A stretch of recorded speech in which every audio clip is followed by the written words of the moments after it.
Good evening అండి. ఇక్కడ మీకు అందరికీ మరి పొద్దున తెలియజేశారనుకుంటాను. తెలంగాణలో జరిగినటువంటి గ్రూప్ 2 ఎగ్జామినేషన్ తర్వాత, అంటే నిన్న ఎగ్జామ్ జరిగింది, ఈరోజు కూడా జరిగింది. ఆ పేపర్లో మన పాలిటీ విభాగానికి సంబంధించి 50 మార్కుల వెయిటేజీ ఉంది. మన కోర్సులో కూడా తెలంగాణ వాళ్ళు, ఏపీ వాళ్ళు ఉండడం వల్ల ఈ క్వశ్చన్ పేపర్ ఎక్స్ప్లెనేషన్ అనేది ఈ సెషన్లో మనం తీసుకోవడం జరుగుతుంది. అంటే ఒకసారి ఇక్కడ 3rd బ్యాచ్ వాళ్ళు కంప్లీట్ ఎండింగ్లో ఉన్నారు, ఇక 4th బ్యాచ్ వాళ్ళు 75% కంప్లీట్ అయి ఉన్నారు. కాబట్టి ఇప్పుడు మనం టెస్ట్ చేసుకోవడానికి కూడా కొంత గొప్ప ఉపయోగపడుతుంది. మీలో అంటే ఈ టెస్ట్ తర్వాత, అంటే ఎక్స్ప్లెనేషన్ తర్వాత కూడా మీరు ఏదైనా ఉంటే ఆ క్వశ్చన్ పేపర్లో ఒకసారి జాగ్రత్త చేసుకున్నట్లయితే మీరు మళ్ళీ ఫ్యూచర్లో రెఫర్ చేసుకోవడానికి ఉపయోగపడతాయి. అయితే ఇక్కడ ఒక చిన్న పాయింట్ ఏంటంటే, ఈ ఎగ్జామినేషన్ కొంచెం సింపుల్గా ఉన్నట్టే మనం భావించాలి. ఎందుకంటే అది గ్రూప్ 3 ఎగ్జామినేషన్. అన్ని సందర్భాల్లో అలా ఉంటుందని మనం చెప్పలేము.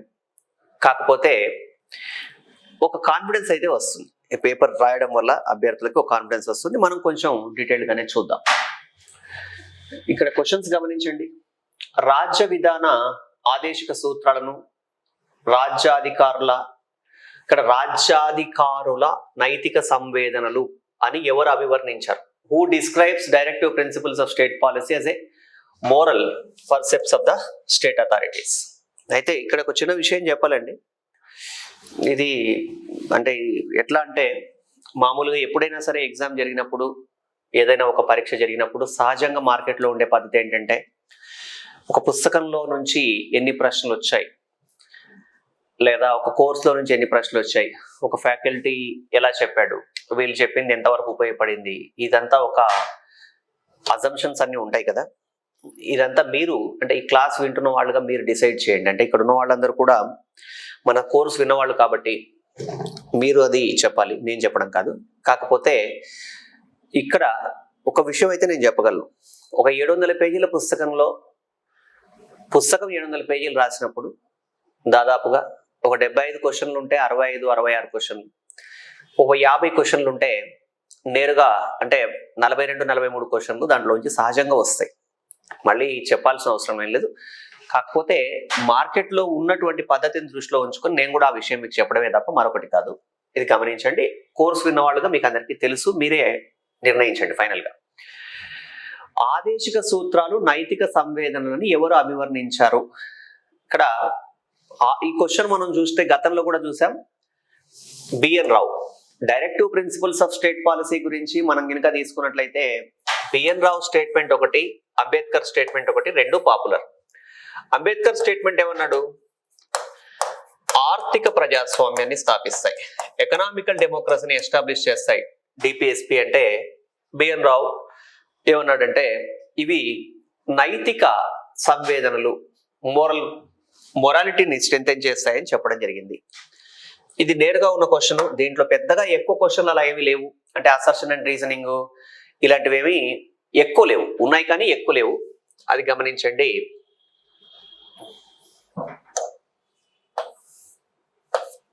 ఇక నెక్స్ట్ క్వశ్చన్ అండి. పాలిటీలో పార్టీ ఫిరాయింపుల నిరోధక చట్టం పార్లమెంటు లేదా రాష్ట్ర శాసనసభల్లో ఈ కింది ఏ ఫిరాయింపులకు వర్తిస్తుంది? ఇక్కడ యాంటీ డిఫెక్షన్ లా ఎవరికి అప్లై అవుతుంది అని అడుగుతా ఉన్నాడండి. సో పార్టీ ఫిరాయింపుల నిరోధక చట్టం పొలిటికల్ పార్టీ మెంబర్సా, ఇండిపెండెంట్ మెంబర్స్కా, నామినేటెడ్ మెంబర్స్కా అంటున్నాడు. పార్టీ ఫిరాయింపుల నిరోధక చట్టం ఎవరికి వర్తిస్తుంది? ఒక రాజకీయ పార్టీకి సంబంధించినటువంటి సభ్యులకు వర్తిస్తుందా, స్వతంత్ర సభ్యులకా, నామినేటెడా?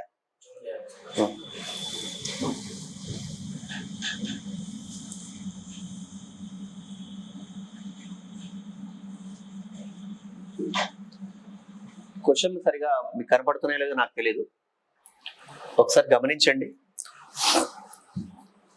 అంటే ఇక్కడ anti defection law members of the political పార్టీకి వర్తిస్తుందా అంటే వర్తిస్తుంది. ఒక పొలిటికల్ పార్టీ నుంచి గెలిచినటువంటి అభ్యర్థి మరో రాజకీయ పార్టీలో జాయిన్ అయినప్పుడు అన్నప్పుడు. అలాగే ఇండిపెండెంట్ మెంబర్ కూడా ఒక పొలిటికల్ పార్టీలో జాయిన్ అవుతే అతనికి కూడా యాంటీ డిఫెక్షన్ లా వర్తిస్తుంది. నామినేటెడ్ మెంబర్ అనే వ్యక్తి ఇమీడియట్ గా జాయిన్ అయితే కాదు కానీ 6 months తర్వాత అతనికి కూడా వర్తిస్తుంది. కాబట్టి యాంటీ డిఫెక్షన్ లా ఎవరికి వర్తిస్తుంది అంటే ఇక్కడ అందరికీ వర్తిస్తుంది. ఇది గ్రూప్ 3 ఎగ్జామినేషన్ కాబట్టి ఇలాగే కన్సిడర్ చేస్తున్నామండి. సో అంటే సార్ మరి అలాంటప్పుడు మిగతావైతే కన్సిడర్ చేయరా అంటే ఆన్సర్ పరంగా ఏబిసి చెప్తాం. ఒకవేళ గినక ఇంకొక ఆస్పెక్ట్ కూడా దానికి ఉంటుంది. ఎలా అంటే ఇక్కడ ఒకవేళ క్వశ్చన్లలో ఎక్కడైనా సరే A and B, A and C, ABC, A only ఉంది. రేరెస్ట్ ఆఫ్ ద రేర్ ఏమవచ్చు అంటే యాంటీ డిఫెక్షన్ లా అనేటువంటిది ఎవరెవరికి సెంట్రల్లో ఉన్నటువంటి ఎంపీస్ కి అలాగే విధానసభ విధాన పరిషత్ సభ్యులకి వర్తిస్తుంది తప్ప ఇది లోకల్ గవర్నమెంట్స్ కి వర్తించదు. ఆ ప్రస్తావన మనకు లేదు కాబట్టి పార్టీ ఫిరాయింపుల నిరోధక చట్టం పార్టీ సభ్యులకి, స్వతంత్ర అభ్యర్థులకి, నామినేటెడ్ మెంబర్స్ కి అందరికీ వర్తిస్తుంది. కాబట్టి ఇక్కడ ఉన్న వాటిలో ఏబిసి అన్ని సరైనవని చెప్పాలి. నెక్స్ట్ ఈ క్వశ్చన్ ఉమెన్ రిజర్వేషన్ బిల్లుకు సంబంధించండి. నారీ శక్తి వందన్ అధినియం 2023కి సంబంధించి కింది ప్రకటనల్ని పరిగణించండి. ఇక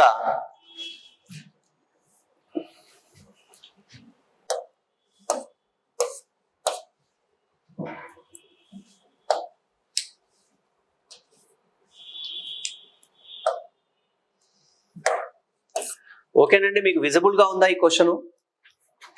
consider the following statements regarding the Nari Shakti Van Dhan Adhiniyam 2023. Visible ఉందా? జూమ్ చేయాలా? కంఫర్టబుల్ గానే కనపడుతుందా క్వశ్చన్? టైప్ చేయండి. ఉమెన్ రిజర్వేషన్ బిల్ కి సంబంధించి రైట్ స్టేట్మెంట్ ఏది అంటున్నాడండి. అంటే దీంట్లో మీరు రైట్ స్టేట్మెంట్ ని ఐడెంటిఫై చేయండి అని మనల్ని అడుగుతా ఉన్నాడు. నూతన పార్లమెంట్ భవనంలో పరిశీలనకు వచ్చిన మొదటి bill. It was the first bill to be consider in the new parliament building. ఇది లోక్సభ, రాష్ట్ర శాసనసభల్లో మూడవ వంతు స్థానాలు స్త్రీలకు రిజర్వ్ చేయిస్తుంది. It reserves 1/3 of all seats for women in the Lok Sabha and state legislative assembly. ఇది కూడా కరెక్టే. ఈ చట్టం స్త్రీలకు కేటాయించిన సీట్లలో 4వ వంతు షెడ్యూల్డ్ కులాలకు, తెగలకు, ఇతర బలహీన వర్గాలకు కేటాయిస్తుంది. 4వ వంతు అనే ప్రశ్న లేదండి, అది తీసేయాలి. చట్టం అమల్లోకి వచ్చిన 15 సంవత్సరాల తర్వాత సీట్ల రిజర్వేషన్లు ఉండవు. అంటే రొటేషన్ పద్ధతిలో సీట్లు వెళ్తూ ఉంటాయి. మీకు గుర్తుండే ఉంటుంది, మనం ఒక సెషన్ కేవలం ఉమెన్ రిజర్వేషన్ బిల్ మీద మనం మాట్లాడుకున్నాం. ఎవరన్నా ఆ క్లాస్ విన్న వాళ్ళు ఉంటే గమనించండి. సో కాబట్టి ఇక్కడ మనకి ఈ సీని తీసేస్తే అంటే స్త్రీలకు కేటాయించబడ్డ సీట్లలో 4వ వంతు అనే విషయాన్ని కనుక మనం పరిగణనలోకి తీసుకోకుండా వదిలేసినట్లయితే మిగతావన్నీ కూడా ఇక్కడ అంటే సరైనటువంటి సమాధానాలు అవుతాయి. సో 54వ ప్రశ్నకు సమాధానం ఇక్కడ ఏ, బి, డి, సి కాకుండా మిగతావన్నీ correct. Women reservation bill. Next, consider the following statements in relation to the supreme court of India. భారత సుప్రీం కోర్టుకు సంబంధించి ఈ కింది ప్రకటనల్ని పరిగణించండి. అంతర్రాష్ట్ర వివాదాలు, కేంద్ర రాష్ట్రాల మధ్య వివాదాలు సుప్రీంకోర్టు ప్రాథమిక విచారణ పరిధిలోకి వస్తాయి. Consider the following statements in relation to the supreme court of India. The supreme court holds the primary jurisdiction with respect the disputes between the states or the union and the states.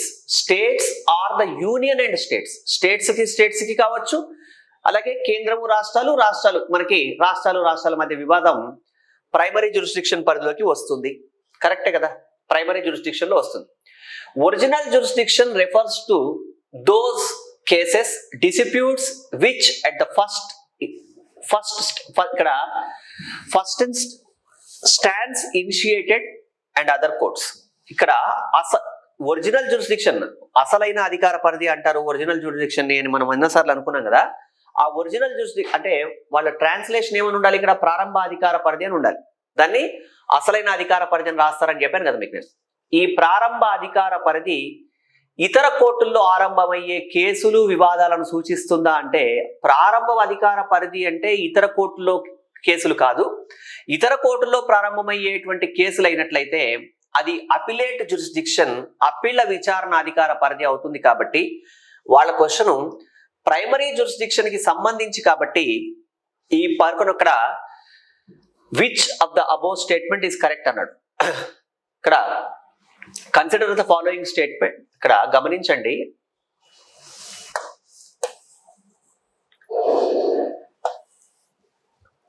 Consider the following statements in relation to the supreme court of India.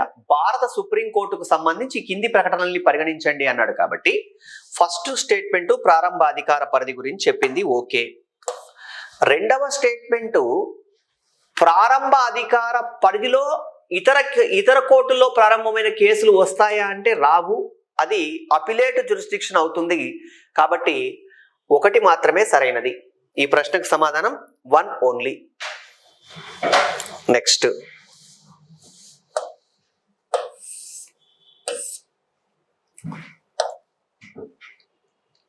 ఇక్కడ ఇది వేరే subject, అంటే question paper అనేది పాలిటీతో పాటు మిగతా అంశాలు కూడా ఉంటాయి కదా. అందుకని మనం క్వశ్చన్ పేపర్లో పాలిటీ క్వశ్చన్లకు సంబంధించి గమనిద్దాం. Consider the following statements. కేంద్ర జాబితాలోని ఏ అంశం పైన చట్టం చేసే హక్కు ఏ అంశం పైన అయినా parliament has the power to make law on any subject matter enumerated in union list. కేంద్ర జాబితాలోని ఏ అంశం మీదైనా చట్టం చేసే అధికారం పార్లమెంటుకు ఉంది.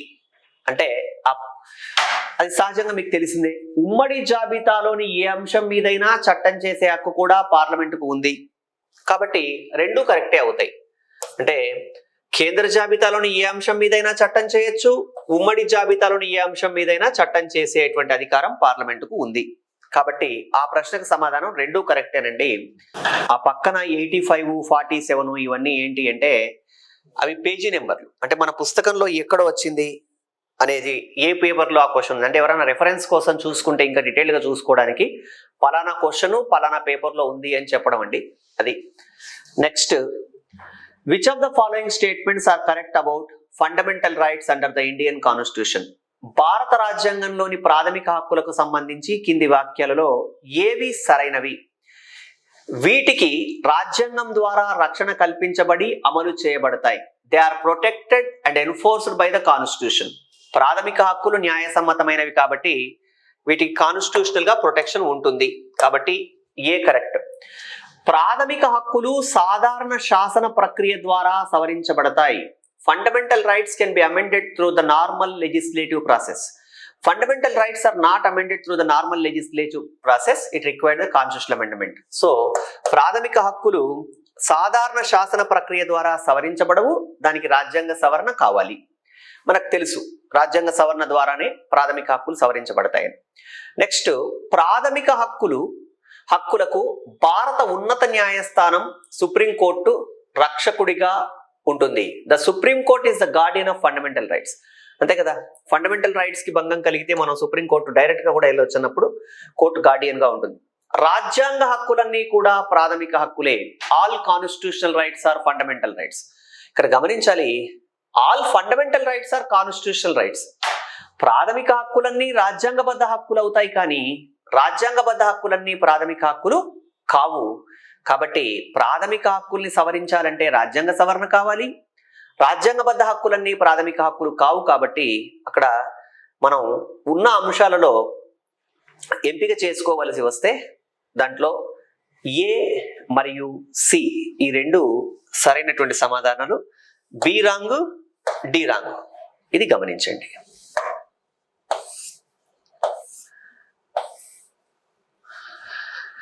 దీంట్లో భాగంగా రాజ్యాంగ ప్రవేశికకు సంబంధించి కింది వ్యాఖ్యలను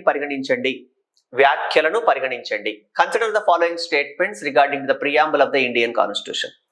ఈ రాజ్యాంగం దానికి సంక్రమించిన అధికార మూలాల్ని గూర్చి వివరిస్తుంది. It indicates the source which of the constitution derives its authority. We the people of India అని స్టార్ట్ అయ్యేటువంటి ప్రవేశికలో ఇక్కడ భారత ప్రజలమైన మేము అని చెప్తున్నప్పుడు ఇక్కడ రాజ్యాధికారానికి మూలం ఎవరు అని అంటే ప్రజలు కాబట్టి ఆ విషయాన్ని చెప్తున్నట్టే. ఇది రాజ్యాంగం సాధించాల్సిన లక్ష్యాలను గూర్చి వివరిస్తుంది. ఇక్కడ it outlines the goals which the constitution AIIMS to accomplish అన్నాడు. అంటే అసలు ఆబ్జెక్టివ్స్ అండ్ రెజల్యూషన్ పెట్టిన తర్వాత దీంట్లో లక్ష్యాల్ని తెలియజేస్తున్నట్టే భావించాలి. కాబట్టి ఈ రెండు ఆన్సర్లు అంటే 60వ ప్రశ్నకు సమాధానం ఏ మరియు బి రెండు సరైనవే. ఇక్కడ next, consider the following statements. ఈ కింది ప్రకటనల్ని పరిగణించండి.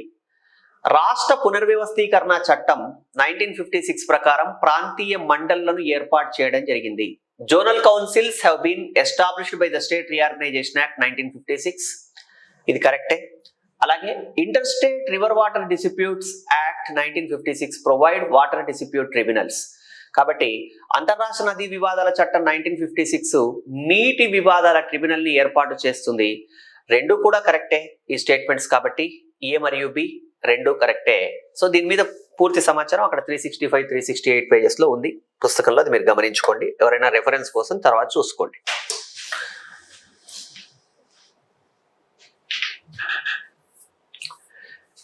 ఇక్కడ ఒకసారి గమనించండి ఈ ప్రశ్న. అంటే ఒక్కొక్కసారి ఎగ్జామినేషన్ లో ప్రశ్నలు అడిగే సరళిని మనం దృష్టిలో ఉంచుకుంటే ఈ ప్రశ్న చాలా సార్లు ఎగ్జామ్ లో అడిగాడండి. ఏంటి అంటే ఫైనాన్స్ కమిషన్స్ కి సంబంధించి ఏ ఫైనాన్స్ కమిషన్ కి ఎవరు చైర్మన్. అయితే వాళ్ళు అడుగుతున్నప్పుడు ఇవే రిపీటెడ్ గా అడుగుతున్నప్పుడు ఆ క్వశ్చన్ ని వాళ్ళు ఎలా అడుగుతున్నారు అనేది మీరు చూసుకొని దానికి తగ్గట్టుగా ఉండాలి, గమనించుకోవాలి. సో ఒక్కసారి కనుక గమనిస్తే 12th, 13th, 14th finance commissions అండి. మీరు 2003లో 12th ఫైనాన్స్ కమిషన్, అలాగే 2007లో 13th. తర్వాత అంటే ఇప్పుడు ఫైనాన్స్ కమిషన్ అక్కడ పర్మనెంట్ కాన్స్టిట్యూషనల్ బాడీ కాదు కదా, అవసరాన్ని బట్టి ఏర్పాటు చేయబడుతుంది. కాబట్టి ఇక్కడ 2013లో మళ్ళీ 14th. 15th ఫైనాన్స్ కమిషన్ 2017లో ఏర్పాటైనప్పుడు వీటికి చైర్మన్లుగా ఎవరు ఉన్నారు అని అడుగుతా ఉన్నాడు. ఇక్కడ గమనించాలి ఏ ఫైనాన్స్ కమిషన్ కి ఎవరు చైర్మన్ గా ఉన్నారు అంటే ఇక్కడ 12th ఫైనాన్స్ కమిషన్ అండి. ఫస్ట్ 12th ఫైనాన్స్ కమిషన్ కి చైర్మన్ గా రంగరాజన్, 13th ఫైనాన్స్ కమిషన్ కి చైర్మన్ గా Vijay Kelkar, 14th finance commission కి చైర్మన్ గా ఉన్నది యాగా వేణుగోపాల్ రెడ్డి. అలాగే 15th ఫైనాన్స్ కమిషన్ కి చైర్మన్ గా ఉన్నది ఎన్కే సింగ్. ఇది గమనించాలి, ఇది ఫ్యాక్ట్. దీంట్లో మనం చూసుకోవడానికి ఏం లేదు. ఆ 440 పేజీలో వరుసగా అన్ని ఆ టేబుల్ ఒకటి ఉంది, మీరు చెక్ చేసుకోండి. నెక్స్ట్, ఇలాంటి క్వశ్చన్స్ కొంచెం అప్లికేషనే మన అవగాహనను బేస్ చేసుకుని ఉంటాయి. Which of the following statement is correct. ఈ కింది వ్యాఖ్యలలో ఏది ఒప్పు. రాజ్యాంగంలో షెడ్యూల్డ్ కులాలు మరియు షెడ్యూల్డ్ తెగలు అనే పదానికి నిర్వచనం లేదు. మనం చాలా సార్లు మాట్లాడుకున్నటువంటి ప్రస్తావన. ఇక్కడ అసలు ఈ షెడ్యూల్డ్ కులాలు షెడ్యూల్డ్ తెగలు అనే పదాలకు బదులుగా వాడుతున్నటువంటి పదాలు ఇక్కడ రిజర్వేషన్లు ఇలాంటి పదాలు, లేకపోతే వీటి నిర్వచనాలు ఇలాంటివి ఉన్నాయా అంటే నిర్వచనాలు ఏమీ లేవండి. కాబట్టి ఈ స్టేట్మెంట్ ఈ కింది వ్యాఖ్యలలో ఏది ఒప్పు అన్నాడు, విచ్ ఈస్ కరెక్ట్ అన్నాడు. There is no definition of scheduled caste and scheduled tribes in the constitution. ఇది కరెక్టే. నెక్స్ట్, సెకండ్ స్టేట్మెంట్, మతపరమైన అల్పసంఖ్యాక వర్గాలకు మాత్రమే విద్యా సంస్థలు ఏర్పాటు చేసుకునే హక్కు కలదు. Religious minorities alone have right to establish the educational institutions. ఈ ప్రశ్న మనం గతంలో ఎలా అడిగేవాళ్ళం మీకు గుర్తుండే ఉంటుంది. ఇక్కడ మైనారిటీ వర్గాలు విద్యాలయాలు ఏర్పాటు చేసుకోవడం ఆర్టికల్ 19.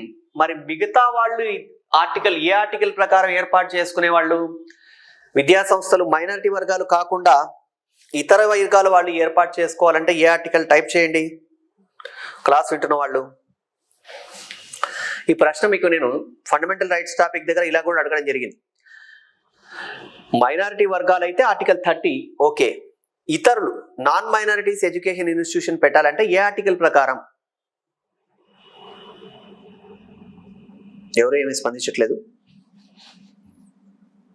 రైట్. నేను చూడలేకపోయాను. రైట్ అండి. 1901 ఉన్న సంఘాల ఏర్పాటు స్వాతంత్రం. మరి అలాంటప్పుడు మతపరమైన అల్పసంఖ్యాక వర్గాలు మాత్రమే, రిలీజియస్ మైనారిటీస్ అనలేదు, రిలీజియస్ మైనారిటీస్ అలోన్, వాళ్ళు మాత్రమే అన్నాడు. కాబట్టి ఈ స్టేట్మెంట్ తీసేయాలి. అల్పసంఖ్యాక వర్గాల సంస్థలకు రాష్ట్ర గ్రాంట్ల నుండి మినహాయింపు ఉంది. Minority institutions are exempted from the state గ్రాంట్సా? ఇక్కడ మైనారిటీ ఇన్స్టిట్యూషన్స్ ఒకవేళ గినక గ్రాంట్ ఎక్స్పెక్ట్ చేస్తే, అంటే ఇక్కడ దీనికి అల్పసంఖ్యాక వర్గాల సంస్థలకు రాష్ట్ర గ్రాంట్ల నుండి మినహాయింపు ఉందా అంటే, ఇక్కడ గమనించాలి, మైనారిటీ సంస్థలకి గ్రాంట్ ఎయిడ్ ఇవ్వడంలో రాష్ట్రం వివక్షలు, ప్రభుత్వం వివక్షలు చూపకూడదు. అలాగే minority institutions are exempted from the state grants అంటే సపరేట్ గా వాళ్ళకి ఉంటుంది తప్ప దీన్ని స్టేట్ గ్రాంట్ కి సంబంధించింది కాదు. కాబట్టి అది కూడా మనం పరిగణనలోకి తీసుకోలేము. ఆయా రాష్ట్రాల గవర్నర్లకు వారి రాష్ట్రాలలో షెడ్యూల్డ్ కులాలు తెగల్ని గుర్తించే అధికారం ఉంటుందా అంటే, ఇక్కడ ఎస్సీ ఎస్టీ అనేవాళ్ళు షెడ్యూల్డ్ క్యాస్ట్, షెడ్యూల్డ్ ట్రైబ్స్ అండి. వీళ్ళు బ్యాక్వర్డ్ క్లాస్ కాదు, ఓబీసీలు కాదు, అలాగని బీసీలు కాదు. బీసీల్ని గుర్తించడం అంటే స్టేట్ గవర్నమెంట్ వరకు ఉంటుంది, కానీ ఇది ఎస్సీ ఎస్టీ కాబట్టి ఇది సెంట్రల్ గవర్నమెంట్ డిస్క్రిప్షన్ లోకి వస్తుంది. కాబట్టి వీటిలో ఒకటి మాత్రమే సరైనది అవుతుంది. Next point, the new law Bharatiya Sakshya Adhiniyam has replaced which of the following? కొత్త చట్టం భారతీయ సాక్ష్య అధినియం ఈ కింది దేన్ని పునఃస్థాపితం చేసింది అంటే, ఇండియన్ ఎవిడెన్స్ యాక్ట్. మీకు ఈ పదాలన్నీ మీకు తెలుసు. ఇక్కడ భారతీయ శిక్షా అధినియం, భారత న్యాయ సంహిత ఇలాంటివి తెలుసు. కాబట్టి ఇక్కడ ఎవిడెన్స్ యాక్ట్ ని రీప్లేస్ చేసింది. ఎవిడెన్స్ యాక్ట్ ప్లేస్ లో భారతీయ సాక్ష్య అధినియం వచ్చింది. ఇది మనకి ఈ రీసెంట్ ఇష్యూస్ లో, కరెంట్ ఇష్యూస్ లో భాగంగా భావించవచ్చు. రైట్ అండి, రాష్ట్రపతి కరెక్ట్. ఈ కింది వాటిలో ఏ భారత రాజ్యాంగ సవరణ చట్టం ఆర్థికంగా వెనుకబడ్డ వర్గాలకు ఎలా రిజర్వేషన్లు కల్పించింది? ఇది మీరు తెలుగు చదువుకోకుండా ఇంగ్లీష్ చదువుకోండి. Which of the following amendment of the constitution of India introduced economically weaker sections, EWS అని ఇచ్చాడు చూడండి. ఎకనామికలీ వీకర్ సెక్షన్స్, వర్గాలు వెనుకబడి. ఇంకా మీరు చదువుకున్న తప్పేమి కాదు.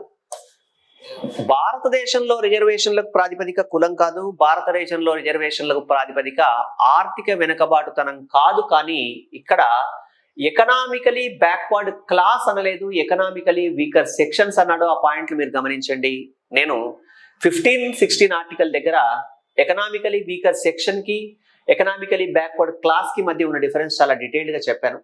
సో ఇక్కడ ఈ కింది వాటిలో ఏ భారత రాజ్యాంగ సవరణ చట్టం ఆర్థికంగా వెనుకబడ్డ వర్గాలకు రిజర్వేషన్లు కల్పిస్తోంది అంటే, ఇక్కడ 103 అమెండ్మెంట్ ద్వారా మీరు గమనించారు.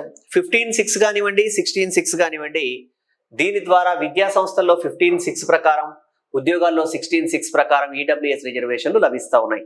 ఇది మీకు తెలిసిందే. నెక్స్ట్, భారతదేశంలోని విదేశీయులకు ఎటువంటి ప్రాథమిక హక్కులు మంజూరు చేయబడినవి అంటే, ఇక్కడ ఏంటి క్వశ్చన్ వాళ్ళు అడగడం, ఇక్కడ which of the following fundamental rights are granted to the foreigners in India అంటే, ఫారినర్స్ కి ఇవ్వబడ్డటువంటి ప్రాథమిక హక్కులు ఏంటి? ఇక్కడ కల్చరల్ అండ్ ఎడ్యుకేషనల్ రైట్ అంటే, ఎడ్యుకేషన్ అండ్ కల్చరల్ రైట్ ఇండియాలోనే మైనారిటీస్ ప్రొటెక్షన్ కోసం అని మనం అనుకున్నాం. అలాగే ఈక్వాలిటీ బిఫోర్ లాలో ఇక్కడ ఫారినర్స్ కి సంబంధించి గమనించండి, ఫారినర్స్ ని ఈక్వల్ గా ట్రీట్ చేస్తారా, చెయ్యరా అని అంటే, ఇక్కడ ఈక్వాలిటీ పరంగా మనకేమి ఇబ్బంది లేదండి, అందరినీ సమానంగానే చూస్తారు. అలాగే next, protection of the life and personal liberty, protection of the life and personal liberty, జీవించే హక్కు అందరికీ ఒకేలాగా ఉంటుంది కదా ఇక్కడ. అలాగే protection from discrimination and grounds of religion, race, caste, sex, place of birth, ఇది కొన్ని మినహాయింపులు పొందింది. సింపుల్ గా చెప్పాలి అంటే, భారతదేశంలో ఫారినర్స్ కి లభించేటువంటి ఫండమెంటల్ రైట్స్ ఏంటి అంటే, ఇక్కడ equality, equality before law, protection of life and personal Liberty ఇక్కడ సమానంగా లభిస్తాయి. అంటే ఇక్కడ మనకి గమనించాల్సిన పాయింట్ ఏంటంటే ఫారినర్స్ కూడా ఉండే ఫండమెంటల్ రైట్స్ అని అడిగాడు కాబట్టి సాంస్కృతిక విద్యా విషయపు హక్కులో ఫారినర్స్ వచ్చి ఎడ్యుకేషన్ ఇన్స్టిట్యూషన్స్ పెడతామంటే దాంట్లో మళ్ళీ కండిషన్స్ అప్లై అవుతాయి. కొన్ని సందర్భాల్లో మనకి జాతిపరమైనటువంటి వివక్ష నుంచి విదేశీయులకి రక్షణ, అంటే ఇక్కడ విదేశీయులకి కొన్ని పరిమితమైనటువంటి హక్కులు లభింపజేస్తాం కాబట్టి ఇక్కడ ఇవ్వబడ్డటువంటి స్టేట్మెంట్ బేస్ చేసుకొని చూసినప్పుడు మీ ఆన్సర్ బి అండ్ సి అవ్వాలండి, అది గమనించండి. నెక్స్ట్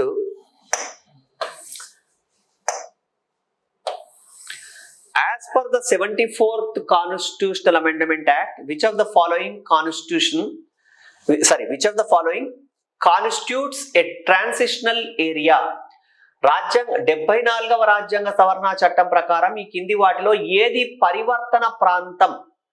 ట్రాన్సిషనల్ ఏరియా, మనం దాన్ని ట్రాన్స్మిటెడ్ ఏరియా లేదా ట్రాన్సిషనల్ ఏరియా అంటాం అనుకున్నాం లోకల్ గవర్నమెంట్స్ టాపిక్ లో. గమనించాలి, ఏది అంటే ఒక ప్రాంతం గ్రామం నుంచి అంటే రూరల్ నుంచి అర్బన్ గా ట్రాన్స్మిట్ అవుతున్నది, ట్రాన్సిషన్ పొందుతున్న ప్రాంతం ఏది అన్నది ప్రశ్న. డైరెక్ట్ క్వశ్చన్ ఇది. నగర పంచాయతీ, మనం తెలంగాణలో నగర పంచాయతీ సిస్టమ్ లేదు, న్యూ పంచాయతీ రాజ్ యాక్ట్ తర్వాత ఏపీలో ఉన్నాయని మనం మాట్లాడుకుంటాం. గమనించాలి. Next consider the following statements. ఈ కింది ప్రకటనల్ని పరిగణించండి. భారత రాజ్యాంగం కేంద్ర జాబితా, రాష్ట్ర జాబితా, ఉమ్మడి జాబితా అనే 3 అంశాలను కలిగి ఉంది. Consider the following statements. Indian constitution has 3 lists: union list, state list and concurrent list. Second statement, కేంద్ర రాష్ట్రాల మధ్య శాసన, ఆర్థిక, పాలనా అధికారాల పంపిణీ గురించి భారత రాజ్యాంగంలో పేర్కొనబడింది. Under the Indian constitution there is a distribution of legislative, financial and administrative powers between the union and state. మీకు తెలుసు, మనకి భారత రాజ్యాంగంలో ఉండేటువంటి 11వ భాగము, 12వ భాగంలో 11వ భాగము శాసన పాలన, 12వ భాగము ఆర్థిక సంబంధాల గురించి తెలియజేస్తుంది. అలాగే 3 జాబితాలు ఉన్నాయి. కాబట్టి మనకి ఆన్సర్ ఏమవుతుంది?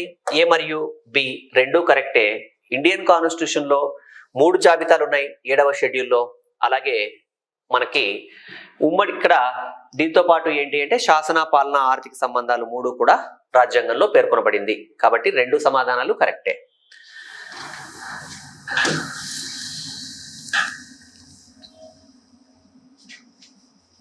ఇక్కడ కొంచెం మీరు అబ్జర్వ్ చేయండి, మీకు ఎంతవరకు అది ప్రాపర్ గా విజిబిలిటీ ఉందో నాకు తెలియదు. నేను చదివినప్పుడు మీరు గమనించండి, ఒకవేళ కనుక విజిబిలిటీ లేకపోతే. Consider the following statements regarding the ordinance making power of the governor. Governor ఆర్డినెన్స్లను జారీ చేసే అధికారానికి సంబంధించి ఈ కింది వ్యాఖ్యలను పరిగణించండి. ఇది గవర్నర్ విచక్షణాధికారం కాదు, దీనిని మంత్రుల సహాయ సలహాల మేరకు చెలాయించబడుతుంది. It is not a discretionary power and must should be exercised with the aided advice of the minister. మీకు గుర్తుందా, ఇది మనం నిన్నటి మన టెస్ట్ లో మాట్లాడుకున్నాం. గవర్నర్ విచక్షణాధికారాలు అంటే ముఖ్యమంత్రి సలహా లేకుండా కానీ సలహాకు వ్యతిరేకంగా కానీ గవర్నర్ ఏదైనా నిర్ణయం తీసుకుంటే అది గవర్నర్ విచక్షణాధికారం అవుతుంది. మరి ఆర్డినెన్స్ ఇష్యూ చేయడం ఏంటి? ఆర్టికల్ 213 ప్రకారం ఇష్యూ చేస్తున్నటువంటి ఆర్డినెన్స్ ఎవరి ప్రకారం ఇష్యూ చేస్తాడు అంటే ఇక్కడ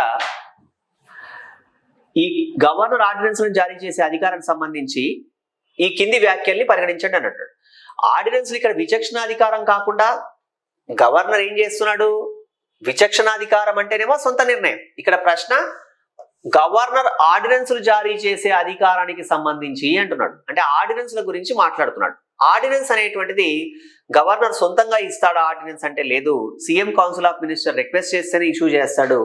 అది 213 ప్రకారం ఇస్తాడు. అయితే గవర్నర్ ని విత్డ్రా చేసేటువంటి కండిషన్ ఎప్పుడైనా అంటే ఆర్డినెన్స్ అవసరం లేదనుకోండి, విత్డ్రా చేసేస్తాడు. ఒకవేళ ఆర్డినెన్స్ వల్ల సమాజంలో ఏమైనా ఇబ్బంది కలిగింది అనుకోండి, విత్డ్రా చేయాలంటే చేసేస్తాడు. కాబట్టి ఏ మరియు బి రెండు కరెక్టే. దీనికి సంబంధించి ఈ స్టేట్మెంట్ 2 ఆర్డినెన్స్ విత్డ్రా చేయాలంటే విత్డ్రా చేయొచ్చు. నెక్స్ట్, ఈ కింది వ్యాఖ్యలను పరిశీలించండి. అంటే ఇక్కడ కన్సిడర్ ద ఫాలోయింగ్ స్టేట్మెంట్స్ అని చూస్ ద కరెక్ట్ ఆన్సర్ అని చెప్తున్నాడండి. ఈ కన్సిడర్ ద ఫాలోయింగ్ స్టేట్మెంట్స్ లో గమనించండి, ఇది అసర్షన్ రీజనింగ్. మీరు గమనించారో లేదో, మీకు నేను మనం టెస్ట్ సిరీస్ స్టార్ట్ చేసినప్పుడు కోర్సు మాక్సిమం అయిపోయిన తర్వాత టెస్ట్ సిరీస్ ప్రారంభించినప్పుడు కూడా గ్రూప్ 2 ఎగ్జామినేషన్లో ప్రతిపాదన హేతువు అనే ప్రశ్నలు వస్తాయి ముందు రోజుల్లో. గతంలో అడగలేదేమో కానీ ఇక ముందు రోజుల్లో అడుగుతారని మనం అనుకున్నాం. ఈ అసర్షన్ రీజనింగ్ సంబంధించి ప్రతిపాదన హేతువులు ఒకసారి పరిశీలించండి. అసర్షన్ ఏమంటున్నాడు? Article 368 empowers the parliament to amend the constitution. అంటే ప్రతిపాదన లేదా నిశ్చిత వాక్యం ఏంటంటే ఆర్టికల్ 368 రాజ్యాంగ సవరణకు సంబంధించిన అధికారాన్ని పార్లమెంటుకు కల్పిస్తుంది. 368 ఏం చేస్తుంది? రాజ్యాంగ సవరణ అధికారాన్ని పార్లమెంట్ కల్పిస్తుంది. ఇది ఒక స్టేట్మెంట్ అండి. నెక్స్ట్ రీజనింగ్ లో parliament has power to amend any part of the constitution except basic structure of the constitution. భారత రాజ్యాంగం ప్రాథమిక నిర్మాణాన్ని మినహాయించి మిగిలిన ఏ భాగాన్నైనా సవరించే అధికారం పార్లమెంటుకు ఉంది. అంతే కదా. ఆర్టికల్ 368 రాజ్యాంగ సవరణ అధికారాన్ని కల్పిస్తుందంటే ఎందుకు? రాజ్యాంగాన్ని సవరించడానికి. ఏ భాగాన్నైనా సవరించవచ్చా? ఏ భాగాన్నైనా సవరించవచ్చు, కాకపోతే బేసిక్ స్ట్రక్చర్ ని కాకుండా. కాబట్టి ఈ రెండు స్టేట్మెంట్స్ కరెక్టే, అలాగే అది ప్రాపర్ అయినటువంటి ఎక్స్ప్లెనేషన్ కూడా. కాబట్టి ఏ మరియు ఆర్ రెండు సరైనవే, ఆర్ ఏకు సరైన వివరణ. ఈ ప్రశ్నను మీరు గమనించండి కాన్స్టిట్యూషనల్ అమెండ్మెంట్ కు సంబంధించి. Next, consider the following statements in the relation of the panchayats. ఇక్కడ పంచాయతీలు అంటే రూరల్ లోకల్ గవర్నమెంట్స్ కి సంబంధించి ఈ ప్రకటనల్ని పరిశీలించండి అన్నాడు. ప్రతి పంచాయతీ దాని మొదటి సమావేశ తేదీ నుండి 5 సంవత్సరాల వరకు కొనసాగుతుంది. పంచాయతీ అయినా రాష్ట్రపతి అయినా ఏదైనా సరే గమనించాలి, పదవులైతే ప్రమాణ స్వీకారం చేశాక స్థానిక ప్రభుత్వాలు అయితే తొలి సమావేశం నుంచి 5 సంవత్సరాలు కొనసాగుతాయి. 2, రాష్ట్ర ఎన్నికల సంఘం పంచాయతీ ఎన్నికలు నిర్వహిస్తుంది. రాష్ట్ర ఎన్నికల సంఘం పంచాయతీ ఎన్నికలు అంటే 243K ప్రకారం అయితే గ్రామీణ, 243ZA ప్రకారం అయితే పట్టణం. మీకు తెలుసు. ఇక్కడ పన్నులు విధించి వసూలు చేసే చట్టాలను రూపొందించే సాధికారత పంచాయతీలకు ఉంది. ఇక్కడ మీరు అబ్జర్వ్ చేయండి, పన్నులు విధించవచ్చు, వసూలు చేయొచ్చు, కానీ అలాంటి చట్టాలు చేసేది స్టేట్ గవర్నమెంట్. ఎందుకంటే లోకల్ గవర్నమెంట్స్ అనేటువంటిది స్టేట్ గవర్నమెంట్లు కంట్రోల్లో ఉంటాయి కాబట్టి, స్టేట్ లిస్ట్ లో ఉంటాయి కాబట్టి ఇది రాష్ట్ర ప్రభుత్వం చేస్తుంది. మరి కాబట్టి రెండు statements, every panchayat shall continue for 5 years from the date of its first meeting. State election commission conduct the elections for panchayat. ఈ రెండు statements correct. Panchayats are empowered to make laws, levy and collect the taxes. ఇది wrong. They can collect the tax, they can levy the tax, but they didn't made the law related to the collection of tax. So కాబట్టి దీంట్లో సరైనటువంటి సమాధానం మనం ఎంపిక చేయవలసి వస్తే మొదటి రెండు సరైనవి అవుతాయి. పంచాయతీలు వాళ్లకు వాళ్లే చట్టాల్ని రూపొందించలేరు, ఇది గమనించండి.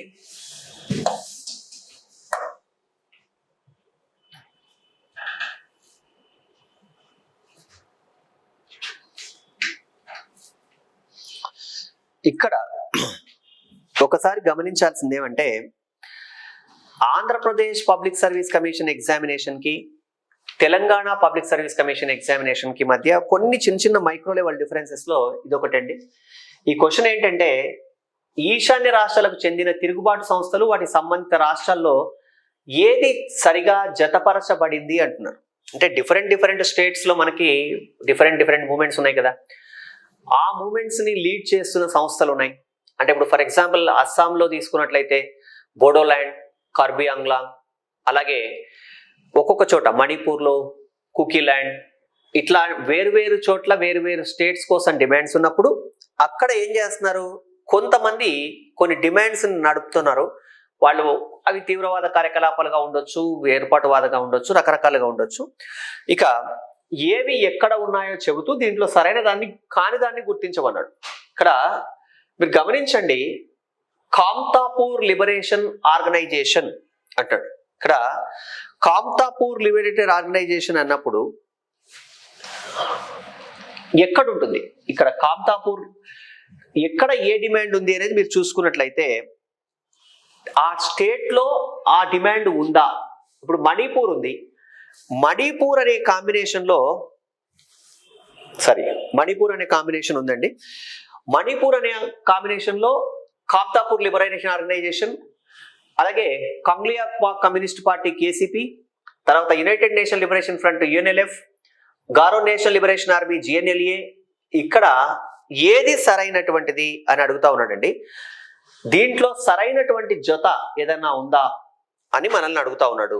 దీంట్లో గారో నేషనల్ లిబరేషన్ ఆర్మీ GNLA ఎక్కడ ఏ స్టేట్ లో ఉంది అని అంటే ఇక్కడ వీళ్ళు మేఘాలయ ఇచ్చాడు. మేఘాలయలో గారో ల్యాండ్ కదా, మేఘాలయలో ఉన్న డిమాండ్ గారో ల్యాండ్ కదా, కాబట్టి దీంట్లో సరిగా జతపరచబడినది, బడనిది కాదు, జతపరచబడినది కాబట్టి ఇక్కడ GNLA మేఘాలయ సరిపోతుంది.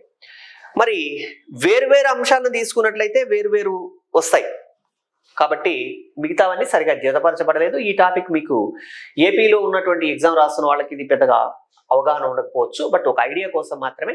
అంటే వేరువేరు చోట్ల వేరువేరు డిమాండ్లు ఉన్నాయని గమనించండి. నెక్స్ట్, జిల్లా కోర్టు న్యాయమూర్తిగా నియమించడానికి ఈ కింది ప్రకటనలు పరిగణించండి. సుప్రీంకోర్టు, హైకోర్టు కాకుండా జిల్లా కోర్టు. రాష్ట్ర గవర్నర్ హైకోర్టును సంప్రదించి వీరిని నియమిస్తాడు. జిల్లా కోర్టు న్యాయమూర్తులు నియమించేది గవర్నర్, మీకు తెలుసు. 233. ఒక వ్యక్తి జిల్లా కోర్టు న్యాయమూర్తిగా నియమించబడడానికి 7 సంవత్సరాలకు తక్కువ కాకుండా అడ్వకేట్ గా అనుభవం ఉండాలి. ఈ రెండు కరెక్టే. A మరియు B రెండు సరైనటువంటివి. భారత ఎన్నికల సంఘానికి సంబంధించి కింది ప్రకటనల్ని పరిగణించండి. రాజ్యాంగంలోని 15 భాగం ఎన్నికల సంఘం ఏర్పాటుకు సంబంధించింది. అలాగే ప్రజా ప్రాతినిధ్య సవరణ చట్టం 1996 ద్వారా దీన్ని బహుళ సభ్య సంఘంగా మార్చారు. ఇక్కడ గమనించాలి, 15వ భాగం ఎన్నికల సంఘం అంటే ఇక్కడ 324 నుంచి 329 వరకు ఉన్న ఆర్టికల్స్ అవి 15వ భాగం. సో ఇక్కడ election commission multi member body అయింది ఎప్పుడండి? 1950లో భారత రాజ్యాంగం జనవరి 26న అమల్లోకి వచ్చింది. మరి ఓటర్స్ డే ఎప్పుడు? గమనించండి, 1950లో సింగిల్ మెంబర్ బాడీగా ఉన్నటువంటి ఎలక్షన్ కమిషన్, 89లో మల్టీ మెంబర్ బాడీ, 1990లో సింగిల్ మెంబర్ బాడీ, మళ్ళీ 1993 నుంచి మల్టీ మెంబర్ బాడీ. ఈ ఈక్వేషన్స్ మనం తీసుకున్నప్పుడు 1996 అనేది ఎక్కడి నుంచి వచ్చింది? ఇది కరెక్ట్ గా లేదు కాబట్టి దీన్ని మనం తీసేయాలి. అలాగే ఒక సుప్రీంకోర్టు న్యాయమూర్తిని తొలగించిన విధంగానే ప్రధాన ఎన్నికల కమిషనర్ని తొలగించవచ్చు. మనకు తెలుసు, చీఫ్ ఎలక్షన్ కమిషనర్ని తొలగించాలంటే పార్లమెంట్ లో 2/3 మెజారిటీతో రెజల్యూషన్ యాక్సెప్ట్ చేయాలి. కాకపోతే మిగతా ఇద్దరిని తొలగించాలంటే CEC అడ్వైజ్ ప్రకారం ప్రెసిడెంట్ రిమూవ్ చేస్తాడని. దీంట్లో ఈ స్టేట్మెంట్ తప్పండి, రెండవ స్టేట్మెంట్ తప్పు.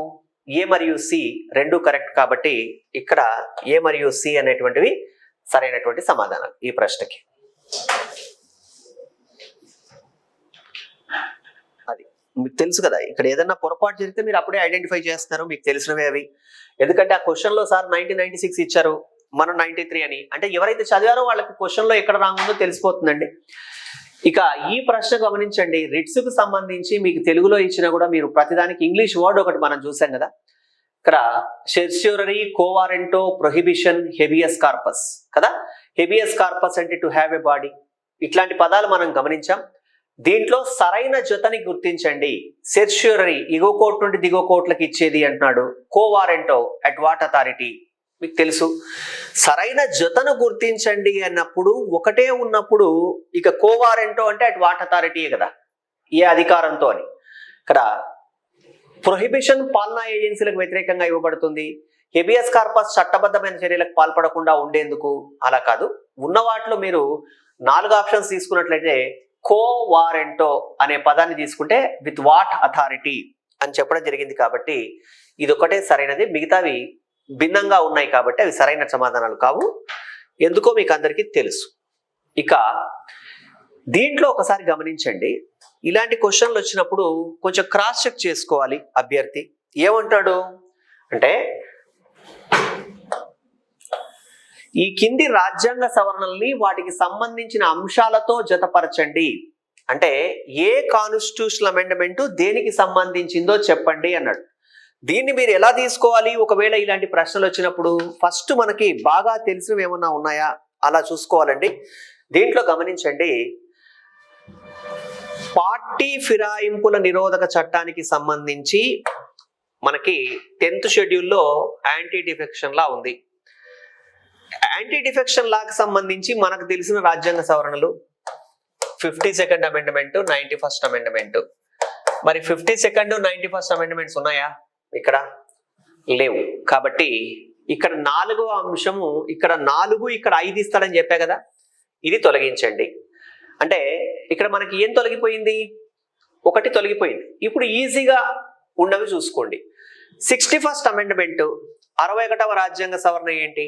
ఓటింగ్ వయస్సుని పెంచడం. అంటే ఇక్కడ ఓటింగ్ వయస్సుని పెంచడం అంటే ఓటింగ్ వయస్సుని పెంచడం కాదు, ఓటింగ్ వయస్సుని తగ్గించడం. 21 నుంచి 18కి తగ్గించడం.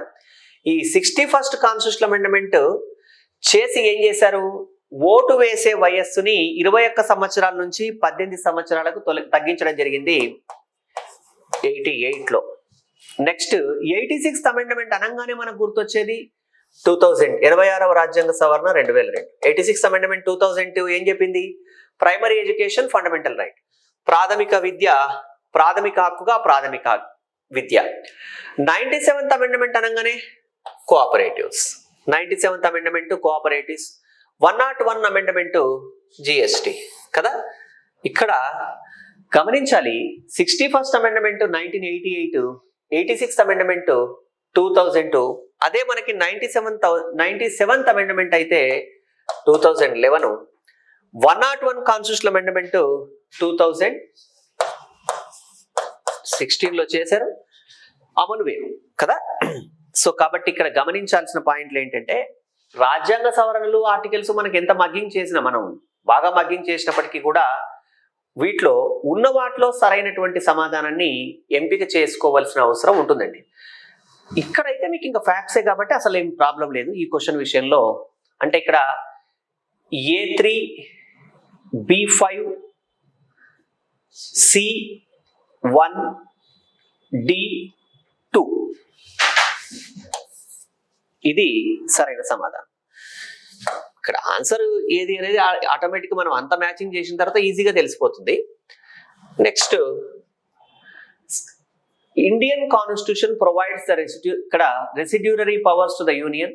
This provision derived from which of the following country?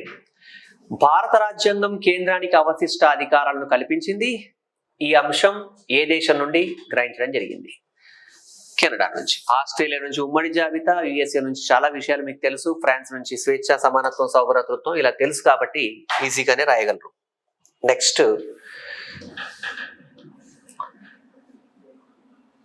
ఇలాంటి క్వశ్చన్స్ వచ్చినప్పుడు కొంచెం బాగా అబ్జర్వ్ చేయండి. ఇది మీకు బాగా తెలిసే ప్రశ్న అయినప్పటికీ కూడా ఒక్కొక్కసారి చిన్న చిన్న కన్ఫ్యూజన్స్ రావచ్చు కాబట్టి గమనించాలి. Right to freedom of speech and expression, walk భావ ప్రకటన స్వాతంత్రం. Right to freedom of speech and expression, walk భావ ప్రకటన స్వాతంత్రం. ఇది రెండు పట్టదు కాబట్టి ఒకసారి తెలుగు చేశాక మళ్ళీ కావాలంటే ఇంగ్లీష్ కూడా వెళ్దాం. ఇక్కడ వాక్ భావ ప్రకటన స్వేచ్ఛ, freedom of thought and expression అనగానే 1901 రావాలి. ఒక తప్పుకు 2 శిక్షల నుంచి రక్షణ, నో డబుల్ జియోపారడీ అనగానే గుర్తొచ్చేది ఆర్టికల్ 20. హోదాల రద్దు అంటే ఇక్కడ ఇలాంటిది మీకు ఇదేదో కొత్తగా వినపడుతుంది ఈ సౌండింగ్ మనకంటే, ఏమంటే మీకు అబాలిషన్ ఆఫ్ టైటిల్స్ తెలిసిపోతుంది. అంటే టైటిల్స్ అంటే ఇక్కడ బిరుదులు అనగానే 18. ఇక్కడ న్యాయ సహాయ హక్కు అని ఉందండి. న్యాయ సహాయ హక్కు అన్నప్పుడు పేదలకు ఉచిత న్యాయ సహాయం ఏమైనా ఉందా అని ఎతుకుతారు. అంటే అభ్యర్థి ఏం చేస్తాడు, 39 కోసం ఫస్ట్ చూస్తాడు. చూసిన తర్వాత మళ్ళీ ఏమనుకుంటాడు అంటే 22లో 7 ఉపనిబంధనలు ఉన్నాయి. 22 క్లాస్ 1, 22 క్లాస్ 2, 22 క్లాస్ 3 అని. ఇక్కడ గమనించాలి, న్యాయ సహాయం, రైట్ టు లీగల్ ఎయిడ్, అక్కడ అది హక్కు కాదు. రైట్ టు లీగల్ ఎయిడ్ కి సంబంధించి ఆర్టికల్ 22లో ఫెసిలిటీ ఉంటుంది కానీ హక్కు కాదు. మరి న్యాయ సహాయం పొందడం కూడా పౌరుడి హక్కే అని చెప్పేసి సుప్రీంకోర్టు జీవించే హక్కులో భాగంగా జడ్జిమెంట్ ఇచ్చిందండి. మీరు కనుక కొంచెం కాన్షియస్ గా అబ్జర్వ్ చేస్తే అక్కడ ఈ విషయాలు 634, 635 పేజెస్ లో ఉన్నట్టున్నాయి. అలాగే మీరు కనుక జీవించే హక్కు ఆర్టికల్ 21 దగ్గర మీరు మన పుస్తకంలో కనుక గమనిస్తే అక్కడ MH Hoskot versus Maharashtra state case 1978లో ఏం చెప్పారు అంటే జీవించే హక్కులో భాగమే, న్యాయ సహాయ హక్కు కూడా జీవించే హక్కులో భాగమే అని చెప్పడం జరిగింది. కాబట్టి ఇలా క్వశ్చన్ ఏదైనా వచ్చినప్పుడు మిగతా మూడు కరెక్ట్ అయినప్పుడు మీరు అబ్జర్వ్ చేయండి. ఇక్కడ ఇక్కడ మనకేంటి, న్యాయ సహాయ హక్కు అన్నది ఒక్కటే కాంట్రవర్సీ అనుకుందాం. ఇది ఇక్కడ పక్కన పెడితే భావ ప్రకటన స్వేచ్ఛ, freedom of thought and expression 19(1)A అన్నప్పుడు A2 ఉంది కదా. అలాగే ఒక తప్పుకు 2 శిక్షల నుంచి రక్షణ అనగానే ఇది మీకు స్పెసిఫిక్ డౌటే లేదు.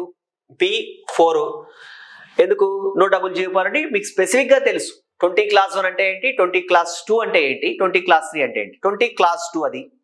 సి ఏంటి, హోదాల రద్దు అంటే అబాలిషన్ ఆఫ్ టైటిల్స్, కాబట్టి అక్కడ C3. ఇక్కడ మనకి జాగ్రత్త అండి సార్, న్యాయ సహాయ హక్కు నేను ఆర్టికల్ 21లో ఐడెంటిఫై చేయలేకపోతానేమో సార్ ఒకవేళ వెనకాల అనుకుంటే. అంటే A2 ఎన్ని చోట్ల ఉంది, దీంట్లో అంత ట్విస్ట్ ఏం లేదు. క్వశ్చన్ మీకు A2 ఉన్నదే ఒకటి, B4 ఒకటే, C3 కూడా ఒకటే, ఇంకా అసలు కన్ఫ్యూజన్ లేదు. కాబట్టి మీరు మొదటిది ఐడెంటిఫై చేసినప్పుడే కొట్టేయచ్చు ఆన్సర్ని, అయినా చెక్ చేసుకోవాలి. ఇది 2 సరైన సమాధానం. ఓకేనండి. Next, consider the following statements about the supreme court of India. ఇక్కడ భారత న్యాయస్థానానికి సంబంధించి కింది ప్రకటనల్ని పరిగణించండి. ఇది రాజ్యాంగంలోని అన్ని అంశాల విషయంలో ఒక ప్రత్యేక చివరి వివరణకర్త. ఇక్కడ అబ్జర్వ్ చేయండి, it is the exclusive and final interpreter of all the provisions of the constitution. Next ఒక స్టేట్మెంట్ విచ్ ఈస్ కరెక్ట్ అంటున్నాడు. పరిగణనలో ఇక్కడ ఏమన్నాడు, which of the statements are correct. ఇది రాజ్యాంగంలోని అన్ని అంశాల విషయంలో ఒక ప్రత్యేకమైన చివరి వివరణకర్త. నెక్స్ట్, రాజ్యాంగంలో పొందుపరిచిన ఆదర్శాలను వాస్తవ రూపం దాల్చేట్లు చేయడం దీని ప్రధాన విధి. It has the duty to make the ideals inserted in the constitution a reality. Next, రాజ్యాంగ ప్రవేశికను తనకు తానే మార్చే అధికారం దీనికి కలదు. అంటే it has the authority to change the preamble of the constitution and its own. ఇక్కడ గమనించాలి, అభ్యర్థి కన్ఫ్యూజ్ అయ్యేందుకు అవకాశాలు ఉంటాయి. ఎందుకలా అంటే సుప్రీంకోర్టు బేరుబారి కేసులో preamble is not integral part of the constitution అని చెప్పడం జరిగిందని. కానీ అక్కడ కాన్స్టిట్యూషన్ అమెండ్మెంట్ కూడా ఉంది కదా, 9th అమెండ్మెంట్. కాబట్టి ప్రియాంబుల్ ని కాన్స్టిట్యూషనల్ అమెండ్మెంట్ వీళ్ళు చేయకుండా వీళ్ళే సుప్రీంకోర్టే మార్చగలరా అంటే అలా చేయలేరు. అలాగే ఆదేశిక సూత్రాల అమలుకు సంబంధించి దీని విధి విస్తరించబడింది. Its duty extended even to the implementation of the directive principles అంటున్నాడు. ఇక్కడ అబ్జర్వ్ చేయండి, directive principles of state policy non justiciable అయినప్పుడు మళ్ళీ వాటిని అమలు చేయడం కోసం ప్రయత్నం చేసే అవసరం ఉండదు. ప్రవేశికను సుప్రీంకోర్టు తనకు సంబంధం లేదు, మార్చాల్సిన అవసరం లేదు. కాబట్టి మొదటి 2 స్టేట్మెంట్స్ కరెక్ట్ అవుతాయి. కాబట్టి ఈ ప్రశ్నకు సమాధానం A అండ్ B. ఇది గమనించండి.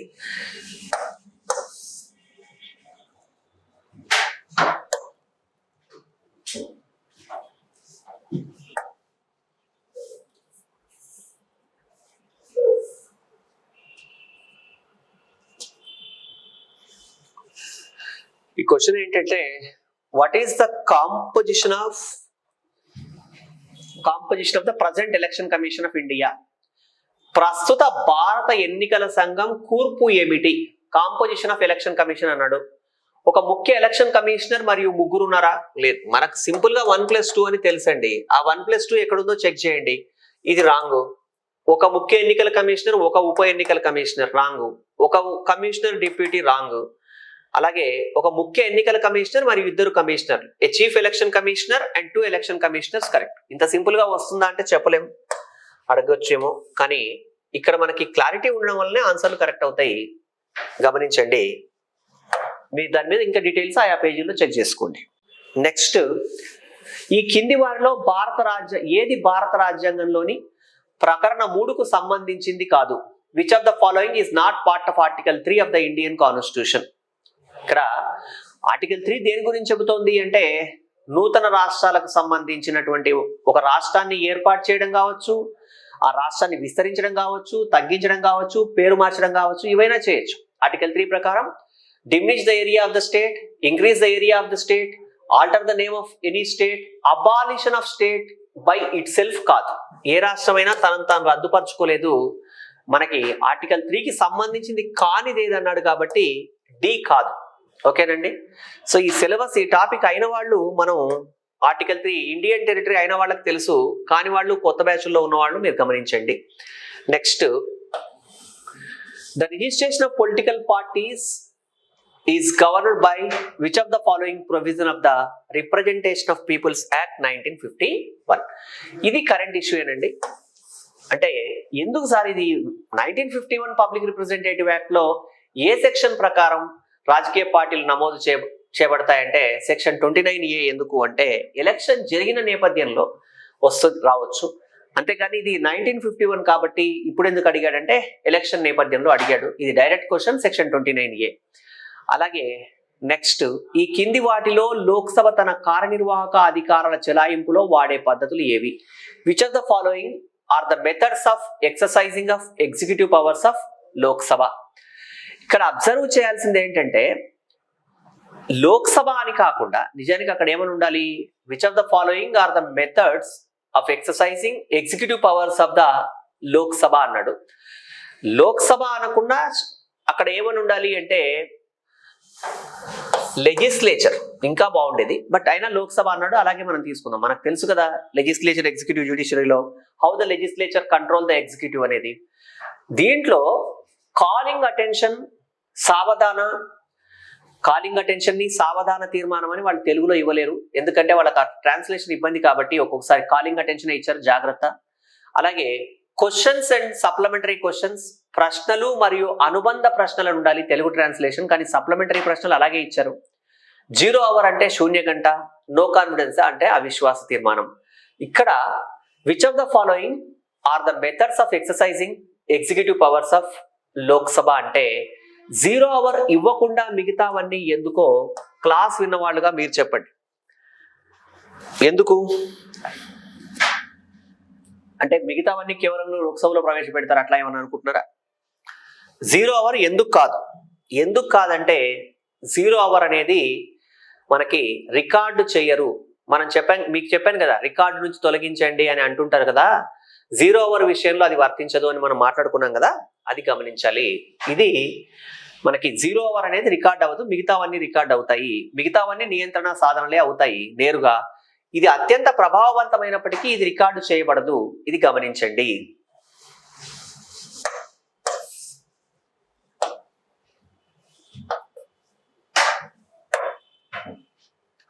నెక్స్ట్,